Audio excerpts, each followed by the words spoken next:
26 के बंगाल के विधानसभा चुनाव में बंगाल में हमारी सरकार बनेगी, इसका मजबूत आधार भी भारतीय जनता पार्टी के पास है। मैं आपको 2014 से 2024 तक के चुनाव के यात्रा के परिणामों को बताना चाहता हूं।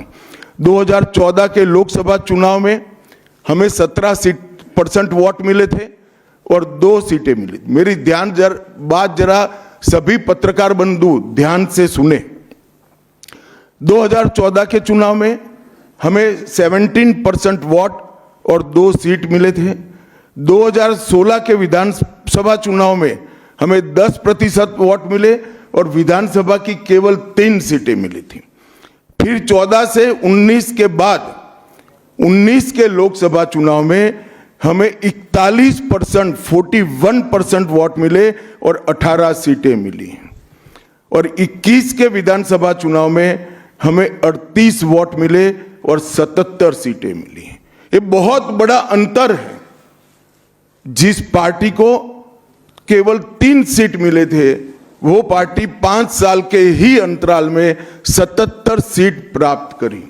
और इसका नतीजा देखिए, कांग्रेस जिसकी एक प्रकार से स्थापना ही बंगाल से शुरू हुई, वो कांग्रेस पार्टी बिग जीरो पर पहुंच गई और 34 साल तक शासन करने वाला कम्युनिस्ट गठबंधन भी एक भी सीट प्राप्त नहीं कर पाया और हमने मुख्य विपक्ष का स्थान प्राप्त किया। आज शुभेंदु जी मेरे साथ यहां पर बैठे हैं, वो हमारे प्रतिपक्ष के नेता हैं।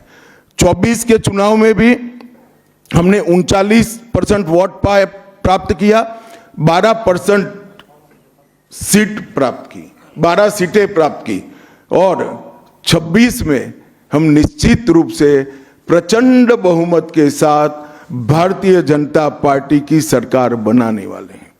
मित्रों, ये 24 से अब तक का समय भारतीय जनता पार्टी के लिए बहुत शुभंकर सिद्ध हुआ है।